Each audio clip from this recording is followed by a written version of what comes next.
Luwabi nga bataddeyo ekiwandiiko eky'omuntu omu nga bawakanya okusaba kw'abantu baffe abaasaba okweyimirirwa nga omu ateekawo ebintu bye tulowooza nti bya bulimba era bye tugambye kkooti nti bya bulimba. Ekimu ku byagambye agambye nti abantu abamu be twaleeta okweyimirira mulimu Honorable Zaake tasaana kubanga kkooti y'e Masaka yamuwa kakalu ka bbeeri yamuyimbula kakalu. Kaakati ndowooza mu kujingirira oli muntu oyo adde alinamu Ssegirinya naye ate ng'obwongo bumulaga Zaake n'abeera nga byombi abitaddemu abitabula. Naye nga Honorable Zaake talina musango gwonna mu kkooti y'e Masaka era kitegeeza tayimbulako kakalu naye kyakitadde mu kkooti ng'awakanya. Naye bateekamu ne bagamba nti ate kakati ab'ebyobufuzi kyeka baagala buyambi oba baagala babalabe y'ensonga lwaki bajja. Naye ate nga bitulowooza byonna kye tugambye nti n'omwami ono ataddeyo okusaba kuno oba owa poliisi ono tabeerangako mu kkooti, tabeerangako si yakola okunoonyereza ku musango guno. So ne tulowooza nti tubategeeza abakulu bano nti byonna bye bataddeyo bimenya amateeka tebisaana kuyimirirwako. N'olwekyo kkooti ewadde ennaku z'omwezi nga 15 omwezi ogujja okuwa ensala ku bantu 28 abaasaba okuyimbulwa. Olunaku lwe lumu egamba egenda kuleeta omujulizi omulala so tujja kufuula okuwulira ate n'omusango gwennyini bagamba bajja kuba n'omujulizi ku lunaku olwo omusango gunagwo gutambule. So bye bibadde mu kkooti nga bwe mulabye. We've been here for almost the whole day. We were here to receive the response of the state. They had earlier intimated that they are going to oppose the bail application, and indeed they opposed. Someone who deposed the affidavit, a police officer who has no relationship at all to the case, who didn't even show how he's related to the case. He's not an investigations officer. He has never been at court. He has never met any of the applicants. Made some averments which we thought court shouldn't rely on. In one of the averments, because they are hooked up, he mentioned that one of the sureties presented should be objected, Honorable Francis Zaake, because he was released by the High Court of Masaka. Now, Honorable Francis Zaake has never faced any charges in the High Court of Masaka, so he has never been released on bail.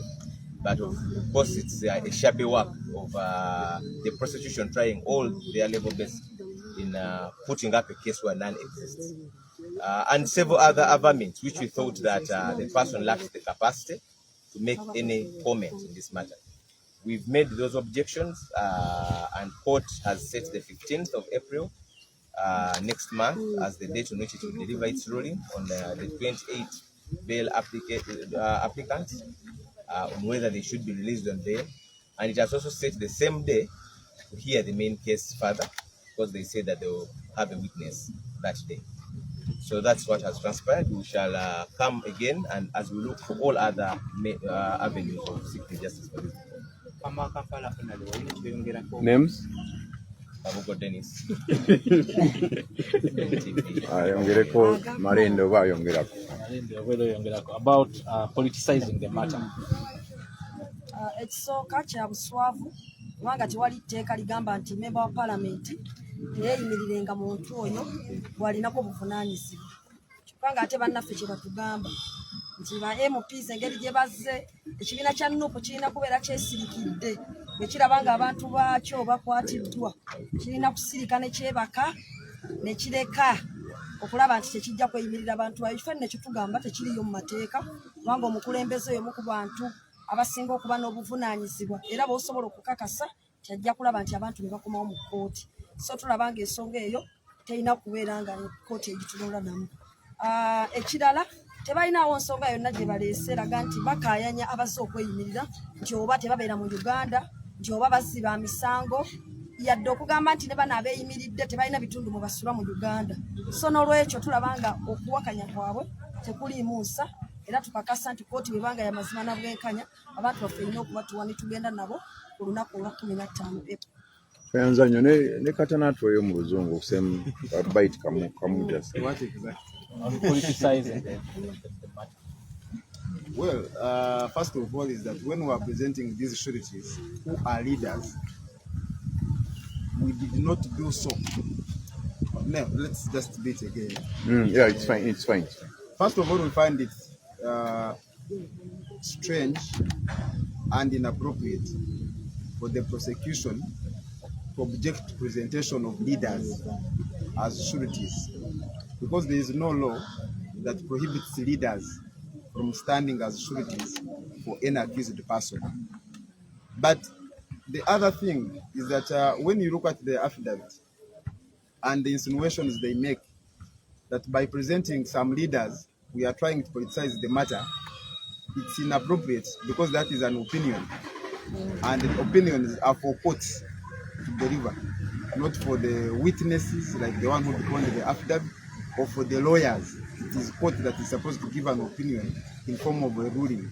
The witnesses are only supposed to present facts and evidence.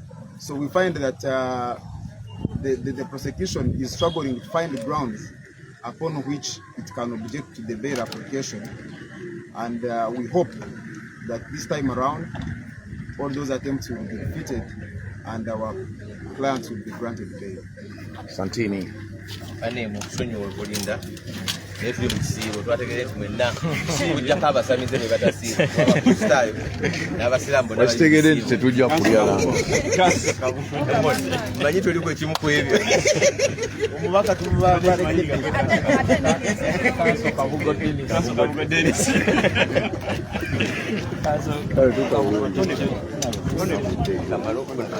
abuddeyo mu musana wavuddeyo naye baŋŋambye nti wavuddeyo n'omukyalo abakyala bakomawo wano mu lubuto bawanvu katongole. Yes, bannange. I'll get it from yes, abantu abaliwo tuli wano bakiri ku Court National tufulumawo nga bwe tulaba kati tufulumawo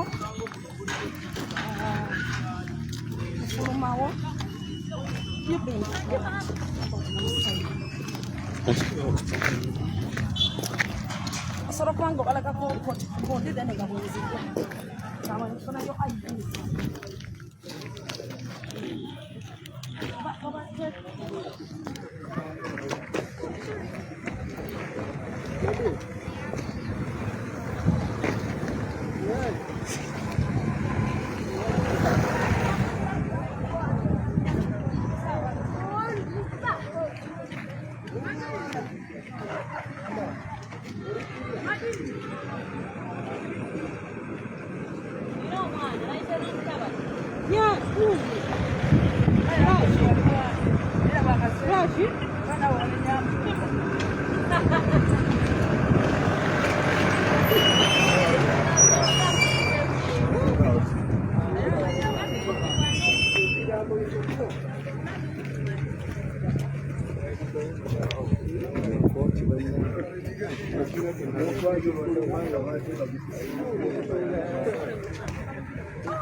Merci.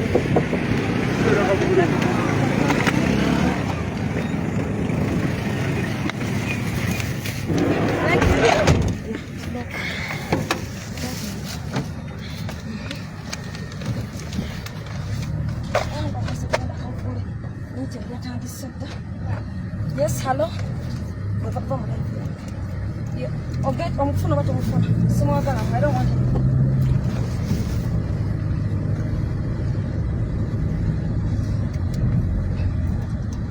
Yeah, get your national ID. Abantu baffe abaliko mwenna, is it clear? Olaba bulungi? Awo. Yes, abantu baffe mwenna abaliko ku live. Yes, tulva wano Makindye. I think you remove the AC. You just wear disrupting the road sound.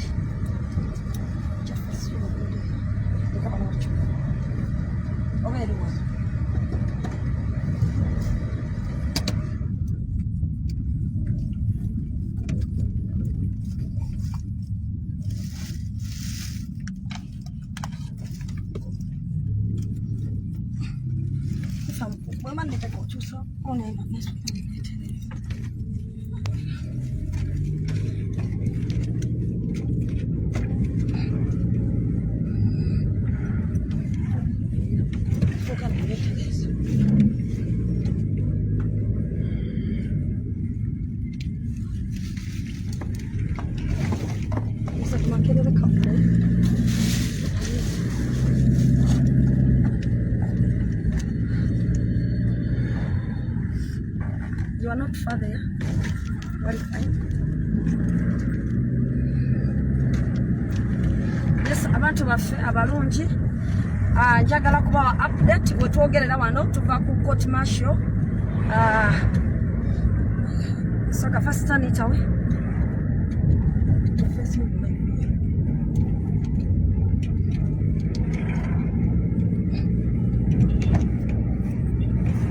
Yes, updates. Tugenda kubawa updates okuva e Makindye mu court martial katikati essaawa eno.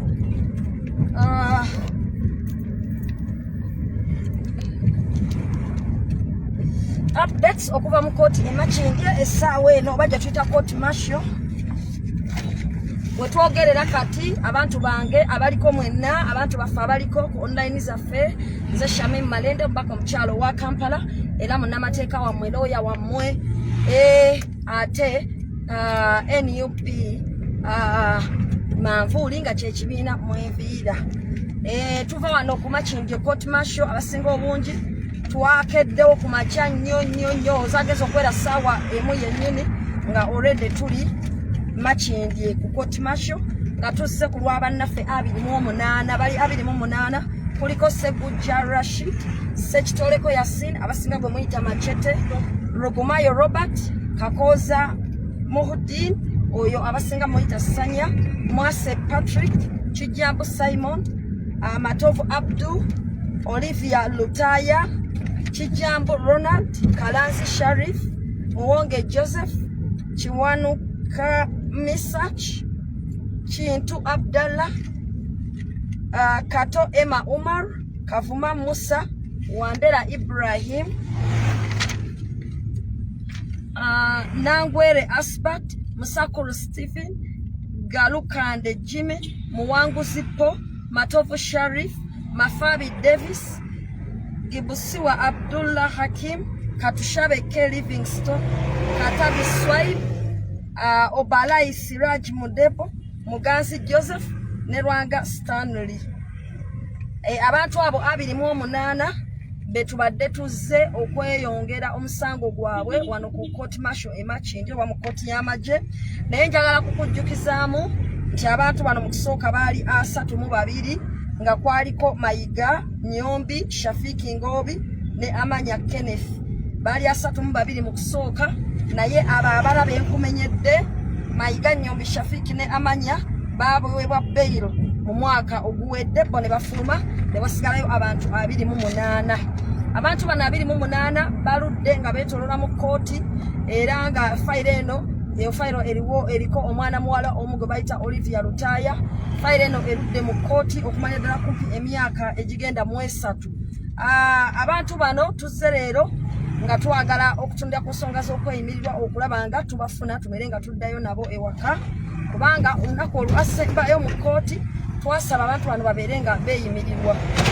Jjukira nti nno okweyimirirwa kw'abantu bano kwasooka ne kusabibwa mu myaka eyo egyasooka, era ne baleeta abooluganda baabwe n'eŋŋanda okuli abazadde baabwe, baami baabwe, bakyala baabwe, abaana baabwe wamu n'emikwano, naye kkooti n'egaana okubakkiriza n'egamba nti abo si bantu balungi kubeeyimirira. N'olwekyo abantu baffe ne babeera nga bali mu kkomera nga twewuunya omuntu ki ayinza okusinga owooluganda okweyimirirwa omuntu mu kkooti. N'olwekyo nga abaagazi b'enkyukakyuka abakulembeze ne tusalawo kugamba nti ba MPs baffe ba mayors n'abakulembeze ku mitendera emirala bajje babeere nga beeyimirira abantu bano, era bwe tutyo mu kkooti omulundi oguwedde ne tuddamu okubasabira okweyimirirwa. Ku fayiro eno nga kuliko Kanso Katana Benjamin, George Musi, kati nange Shamimu Malende, era nga tuliwo okulaba nti abantu bano 28 nabo bafuna obwenkanya. Fayiro eno emaze ebbanga ddene ng'etambuzibwa Oweekitiibwa Kanso George Musi nga tukwataganya fayiro ey'Ennabweru Lukubwa Magala Umaru, era mu kiseera kye kimu bwe twakolera fayiro y'Abassajjirinya, era fayiro eno yali nayo yatandika nga weeri. So Comrade Kanso George Musi abadde nga akwasaganya eno ne Benjamin Katana nga nange nkwasaganya Bamagala Umaru ku musango gwa bbomu wamu n'emisango gy'Abassajjirinya ne ba political prisoners abalala. Naye twasazeewo oluvannyuma lw'okubeera successful ku sayidi eri okuba nti Bamagala Umaru bagenze ku ICD court, abasigadde kubeera nga baweebwa mandatory bail yaabwe ne Bassajjirinya okuba nti omusango gwabwe gwayimirizibwa kkooti okunoonyereza nga bwekugenda mu maaso. Ne tugamba nti ate era tugatteko amaanyi ku fayiro eno ey'Amakindye tubeere nga tulwa n'okulaba nga abantu baffe bonna tubabeereramu. So ne tujja ku fayiro eno. Just kyenjagala ekitono kikotegeere nti olunaku olwaleero abasibe bano bonna 28 kkooti basooka ne bateekebwako emisango gye bayita unlawful possession of ammunition, oba okubeera n'ebyokulwanyisa nga tebali mu mateeka.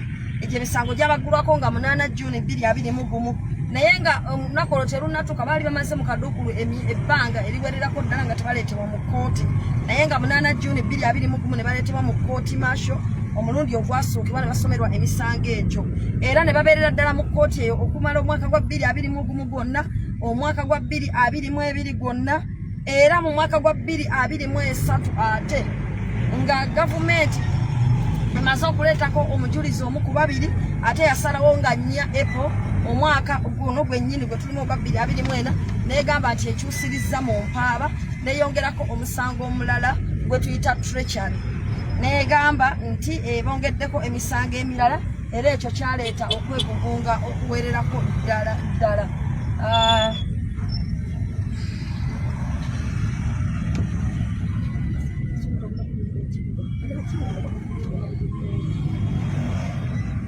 So ekyo kyaleeta okwegugunga ddala.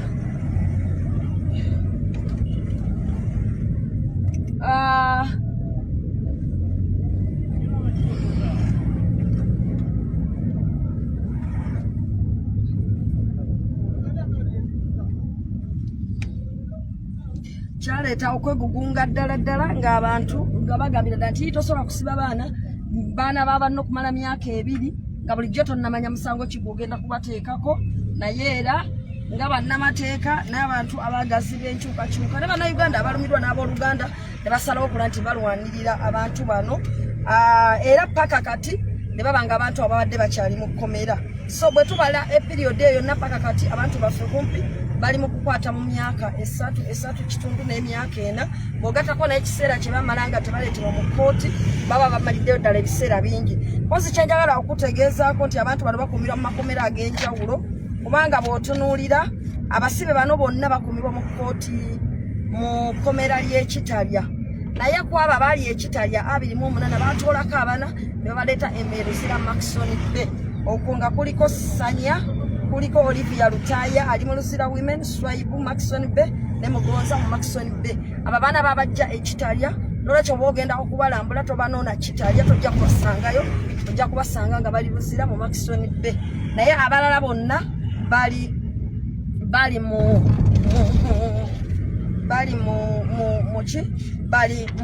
mu kitalya prison.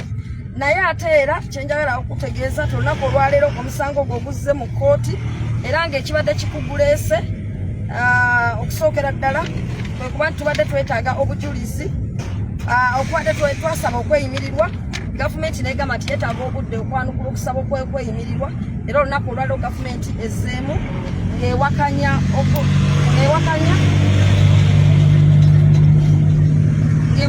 okweyimirirwa okwo naye nga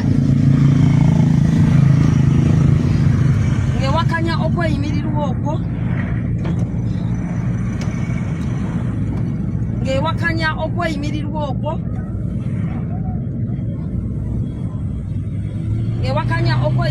okwo olw'ensonga nti ng'egamba nti abamu ku bazze okweyimirira basindikiddwa ekitebe kya NUP. Abamu ku bazze okweyimirira basindikiddwa ekitebe kya NUP mbu bannabyabufuzi tebasaana kweyimirirwa bantu abo era ne bagamba nti n'omu ku beeyimirirwa nga Honorable Zaaka alina emisango e Masaka mu kkooti olwekyo tasaana kweyimirira muntu yenna. Ebintu bye tulabye nga tebiriimu nsa era nitutegeeza nti ekisooka tewali bujulizi buleeteddwa nti Zaaka alina emisango e Masaka. Ndowooza mu kujingirira nga balimba bamukonfyuzize ne Alan Ssemwanyana oba ne Ssejjirinya. Ekyokubiri kwe kuba tewali tteeka lina ligana munnabyabufuzi kubeera nti yeeyimirira omuntu oba omuntu gw'alinako obuvunaanyizibwa omukulembeze tasobola kuyimirira muntu gw'atwala. Ekyo mu mateeka tekiriyo. So tulabye nga zonna ensonga ezisinga zakwekwasa tebalinayo bujulizi bwonna bwe baleese bulaga nti abantu bano bajja kubula mu ggwanga singa banaabeera nga baweereddwa bbeeyi okujjako okuteebereza obuteebereza nti emisango gy'amaanyi gijja kuba nga gibatolosa naye tebalina bujulizi bwonna bwe baleese. Ebyo byonna mu mateeka tebikkirizibwa n'olwekyo kkooti neewuliriza sayidi zonna n'egamba nti egenda kuwa ensalawo yaayo nga 15 Ogwokuna 2024. N'olwekyo wetwogerera kati emmotoka eno gy'olaba tuva mu kkooti Masho e Makindye kati twolekera okubaako ebirala bye tukwasaako engalo naye nga bwe kutegeeza olunaku lwonna tulusiibye mu General Court Masho e Makindye nga tuli ku nsonga ezo. So n'olwekyo bwe yabadde alina kyabuuza ensonga mwezi bwe ziyimiridde tugenda kudda mu kkooti nga 15 April oba 15 mwezi Ogwokuna 2024 okusobola okulaba nga omusango guno gwongerwa okubulirwa n'okubeera nga enkooti ew'ensalawo yaayo okweyimirirwa kw'abantu baffe bano 28. Empapula za kkooti zonna tuzirina wano zikola ku musango. N'olwekyo twagala kwebaza abanganda abasobodde okubeerawo wamu n'abalwanyi baffe tuyita ba foot soldier wamu ne media personnel na buli muntu yenna asobodde okubeerawo. Special thanks ku bannamateeka abasobodde okubeera nga babeerawo n'okulwanira ddala okuva mu ntandikwa ate nga nakati bakyaliwo wamu n'obukulembeze bw'ekibiina kyaffe kya NUP nga kikulembera Pulezidenti Kyagulanyi Ssentamu okulaba nti mwebale nnyo mwebalire ddala okubeera nga tubeererawo bannaffe. Buli bwajja mu kkooti n'obeerawo ng'omuntu ali mu kkomera omuzzaamu amaanyi nti tebamwerabira ate kiteekawo embeera eraga nti abantu beetaaga okufuna eddembe lyabwe. N'olwekyo bw'olabangamu nogga ali mu buzibu naddala ku misango gino egyekuusa ku by'obufuzi tosigalayo mujje mulage solidarity. Ffenna tulina ebyokukola naye tusalawo ne tugamba nti obudde katuwe bannaffe kuba bagamba omuntu akwagaliza ekkomera aba akwagaliza ntaana. Amakomera twagala wabeere bazira misango bokka abatuufu so si bano abajja oteekeddwako emisango. Ate nabo abantu bangi abali mu buduukulu twagala babeere nga bafuna amazima n'obwenkanya babeere nga bawozesebwa. Tufunye complaints nyingi nnyo okuva ku bantu abali e Luzira ne mu prisons ez'enjawulo bakyusa ba cadets abatwala prison zino. So embeera amateeka mayitirivu nnyo ate bakambwe nnyo tebakkiriza bintu byakulya bivudde bweru buli kimu ina kigula mu prison kyokka ng'ate mu prison ebintu bya buseere. Akatoni y'eŋŋaano bagigula $1.5 mu prison. Imagine omuntu ali mu kkomera owooluganda lwamuleeteddeyo $50,000 aliyeko akakiba okuba nti alina kugula bintu byamukomera tosobola kusitula ngano n'ogijja nobweru n'ogimutwalira oba mmere n'ogijja nobweru embisi n'ogimutwalira tekkirizibwa oyina kutwala butwazi ssente ebintu n'abigula mu kkomera so bagambye abasibe abasinga nti embeera eyo ebanyiga nnyo ekyokubiri omujjuzo mungi beesulako baagala okulaba nga tufuna buli munnayuganda akitwalanga ensonga enkulu okulaba nti embeera y'amakomera etereezebwa nga n'abasinga obungi bali ku madagala so beetaaga okuba nti bafiibwako balimu okufiira mu makomera kuba bagambye nti abaana bangi balwalira mu makomera ne bafiirayo ne basinga mirambo olumu ensi neetategeera nakutegeera nti abantu baafudde so abaana bali makomera bakaaba embeera y'ekkomera mbi nnyo beetaaga okulaba nga badduukirirwa mu mbeera y'okulwanirira eddembe lyabwe ate n'okulwanirira eddembe lyabo abalala abaliyo era ne bagamba nti amakomera gano gasaana ne tuba nga tugateekangamu abantu abo bennyini abazizza ebikolobero okusobola okukuza eggwanga eddungi mpozi n'ensonga endala ebadde enkulu ensonga ey'obulwadde eyo bagyogedde nnyo ebatawaanya nnyo babeera balina ebyetaago ebyetaaga amadagala gaabwe n'ebirala naye ng'obuyambi buno mu makomera tebuliiyo ate nga olumu bwe bajja mu makooti abalamuzi tebawuliriza nsonga zino nga bazoogedde so baagala ggwanga nga Uganda palamenti ya Uganda buli kisiga eririna obuyinza libeeko kye likola ku nsonga y'okwepruvinga obulamu bw'abasibe n'embeera y'amasibe naye ng'ekisinga okubalumira ddala n'okuteeka mu maaso okuteekera ku maaso ku mwanjo bagamba nti abantu bangi bali eyo bakaaba tebawozesebwa tebamanyi nabo balijja mu kkooti tewali abaleetako obujulizi naye nga bali eyo bavundireyo ate bangi bafiirayo olw'okuba nti tebalina agamba so twetaaga okugatta eddoboozi bwe tuba nga tuwolereza abantu bano abali mu makomera tuba tetuyisa biseera kubanga eddembe ly'omuntu litandika nakuba nti ali free so omuntu yenna bw'abanga ali mu kkomera naye nga talina kutasaana kubeerayo obanga yakwatibwa ku musango naye n'atawebwa mukisa kuwozesebwa otegeera otya nti awaayirizibwa mu ngeri gy'awaayirizibwamu otegeera otya nti ensonga gy'aliko eyo yentuufu gy'alina okubeera ng'emufunano oba awaayirizibwa muwaayirizibwa so n'olwekyo tulina okubeera nga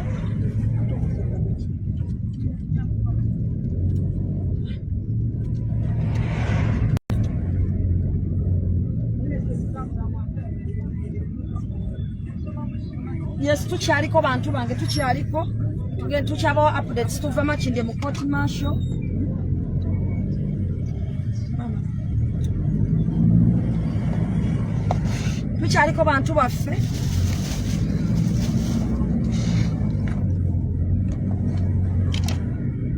tukyaliko bantu baffe yes ono ye Shamimu Malende namateeka wotuva ku court martial e Makindye okulaba nga tudduukirira bannaffe 28 okulaba nga bava mu kkomera olunaku olwaleero state awakanyiza okusaba kw'okweyimirirwa naye ng'ensonga zaleese tezimatiza nolwekyo tusuubira ensalawo ya kooti okubeera ng'evaayo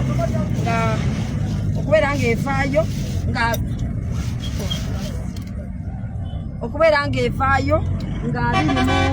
15 omwezi ogwokuna 2024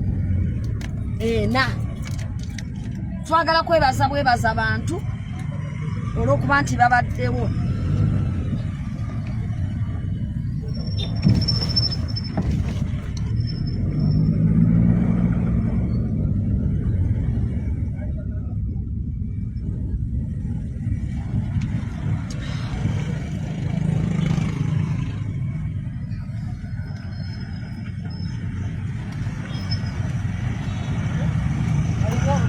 tambula tuva ku court martial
Yes, abantu baffe mwena mbadde nkyabategeeza nti ffenna tulina obuvunaanyizibwa okufa ku mbeera y'abantu abali mu makomera, buli omu kubanga eryo ddembe lya buntu.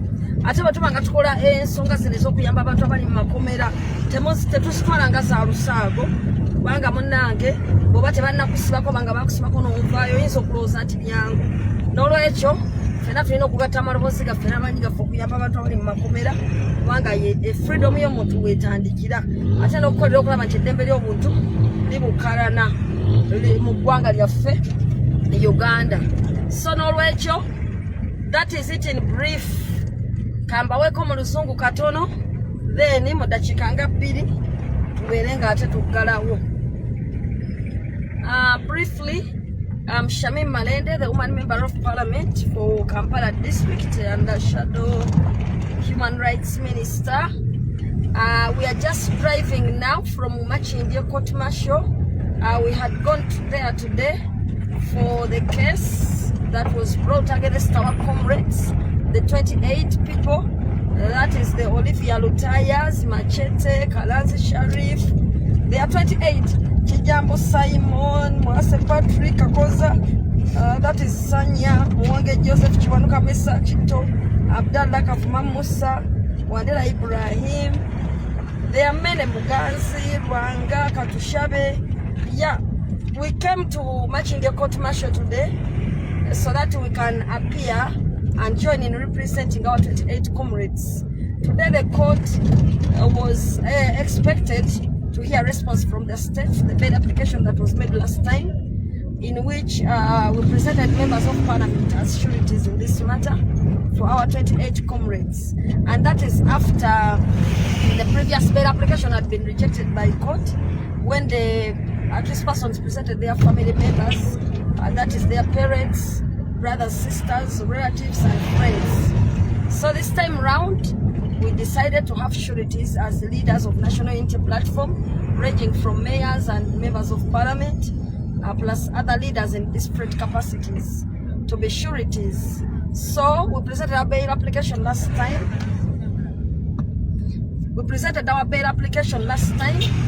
And then today we were supposed to have a response, and today state has responded objecting to the bail application, citing issues that we find are not based anywhere in law, but among others, they were saying that the sureties are not substantial because they are from NUP.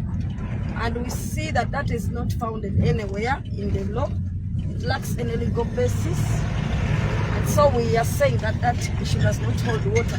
Nonetheless, the court has fixed 15th April 2024, on which it is going to deliver a ruling on the bail application, but also further hearing in this matter. I wish to tell you that in this matter, 7 witnesses have testified, and today we had PW7 who testified today. So the matter is part hard, but the bail application is going to be delivered. The ruling in the bail application is going to be delivered on 15th April 2024, but the matter will also come up for cross-examination of PW7 and further hearing in the matter. So we just expect all of you to come up in big numbers, especially the sureties, to ensure that you are in court on that day, that is 15th April 2024, so that when bail is granted in favor of our clients, you're there to sign the relevant documents. But we also implore other people to always come up in big numbers when you hear cases involving political prisoners. But also, we have to raise our voices regarding the plight of prisoners, because the conditions in prisons are alarming. The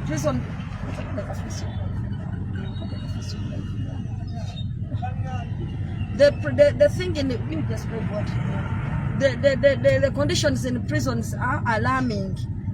So we all need to speak about them. We really need to speak about them. We really need to speak about the conditions in prisons, because we are all victims. We have recorded some of the issues that are being raised by these inmates, and it really needs a voice that is, we need the voices from all angles so that we can raise the plight of prisoners and the conditions in prisons. So I would urge all of you members, all of you fans, that we must and we shall continue to stand with oppressed Ugandans. We shall continue to stand with political prisoners, and we must hail those people that are always sacrificing for the people of Uganda, especially for the political prisoners. Therefore, let's join us on 15th April in court for the ruling on the bail application. Otherwise, thank you all for watching this live. We are just from Court Martial Machinge and we are proceeding to other errands. Thank you for watching.